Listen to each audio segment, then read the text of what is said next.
जय माता दी। दिवाली के समय अगर आप साधना कर सकते हो तो ये बहुत ही ऑस्पिशियस समय है। इस समय किया गया साधना कभी भी फलित होता है। लेकिन अगर आपको धन की समस्या है, फाइनेंशियल दिक्कतें हैं, तो उसके लिए बहुत ही अच्छा प्रयोग मैं आपको बताऊंगा। अब वह प्रयोग है कमलगट्टा।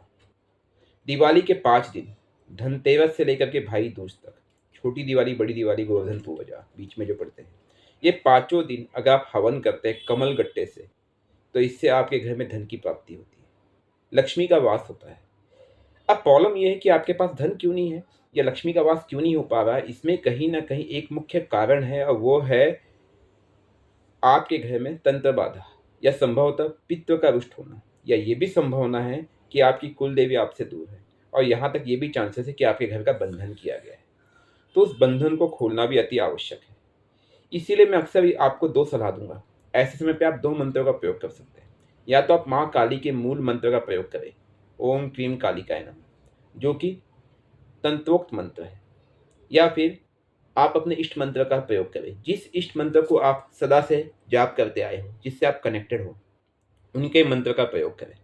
आपको करना क्या है, 10 माला अपने मूल मंत्र का जाप करना है। उसके बाद आपको हवन करना है। अब हवन में हवन सामग्री की चर्चा कर लेते हैं। हवन में मूल रूप में आपको कुछ हवन सामग्री आवश्यक है। उसमें से मुख्य तौर पे काली सरसों, पीली सरसों बहुत ही मेन है। उसके पश्चात आपको उसके अंदर थोड़ा सा सिंदूर डालना है, वो भी लाल सिंदूर। इसके साथ आपको छोटी इलायची के कुछ दाने डालने हैं, भले 4-5 दाने ही क्यों ना हो, लेकिन 5 दाने आप अवश्य रखें। काली मिर्च हो और लौंग हो, इतने पदार्थ अवश्य होने चाहिए। संभव हो तो थोड़े से धान्य डाल दें, जिसमें चावल हो गया, गेहूं हो गया, या फिर आप सतनजा का भी प्रयोग कर सकते हैं। तो आपने हवन सामग्री लिया और हवन सामग्री में ये सब चीज़ें मिला दिया। इसके बाद क्या करना है, आपको 108 कमलगट्टे गिन लेने हैं। कमलगट्टा में तो कहूँगा सर किलो के भाव में आप लेके आइए, क्योंकि किलो के भाव में लाओगे आपको सस्ता पड़ेगा, सिंगल पीसेस लोगे महंगा पड़ेगा।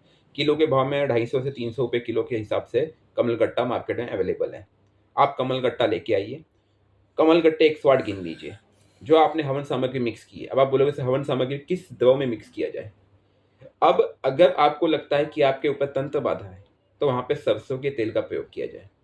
लेकिन अगर आपको लगता है नहीं, तो सबसे बेस्ट होगा यहाँ पे दो तेल का यूज़ किया जाता है। एक तो है तिल का तेल, ठीक है, और दूसरा चमेली का तेल, अगर आप हनुमान जी या रुद्र के भक्त हो।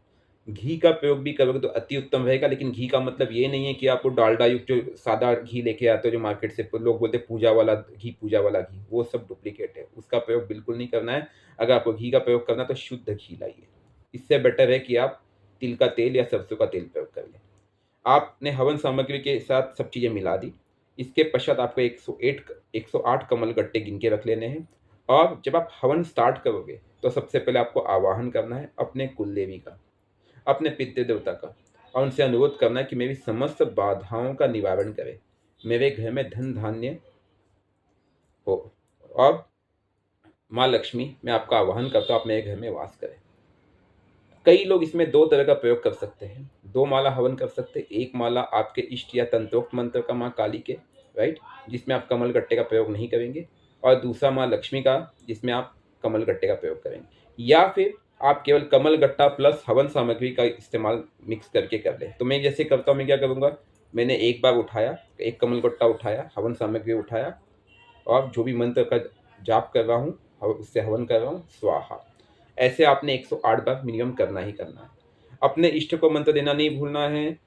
और संभव हो तो आप अपने जितने पितृ है, जितने इष्ट है, स्टार्टिंग में उनका भी आवाहन कर ले, उनको एक एक आहुति अवश्य डाल दे। 10 दिक्पाल को आहुति देनी है। स्थान देवता, पितृ देवता, कुल देवता, इनको आहुति अवश्य देनी है। गणेश जी के मंत्र से आरंभ करना है, ओम गणेशाय नमः। अग्नि देवता को आपको एक आहुति अवश्य देनी है। 10 दिशाओं को, 10 दिक्पालों को आपको आहुति अवश्य देनी है। 10 दिशाओं में आपके 4 दिशाएं मूल होती है, 4 कोने होते हैं, और आकाश पाताल, ये मिला करके 10 दिशाएं हो जाती है, और उन्हीं के 10 दिक्पाल होते हैं। तो इस तरह से आपको उनको आहुति देनी है, अपने इष्टों को आहुति देनी है, मंत्रों का जाप करना है, पहले 10 माला जाप करना है, उसके पश्चात ही आपको हवन करना है, तब ये आपको फलित होगा। इससे रिलेटेड आपके कोई भी प्रश्न होंगे, क्वेश्चन होंगे, आप नीचे कमेंट सेक्शन में डाल दीजिएगा। हवन करना कोई मुश्किल काम नहीं है। मॉर्निंग के टाइम करे ज़्यादा अच्छा है, वैसे संध्या काल को भी किया जा सकता है, क्योंकि दिवाली का समय है। और दिवाली का समय है और ये कालरात्रि अर्थात हम कालोक अमावस्या के करीब पहुँच रहे हैं। तो ये आपकी चॉइस है, जब समय मिले, लेकिन एक समय नित्य कर दें। जिस समय आप 1 दिन करोगे, पहले दिन करोगे, उसी दिन आपको 5वें दिन करना है। हवन एक ही स्थान पे करना है, अलग-अलग जगह पे नहीं करना है। जय माता दी।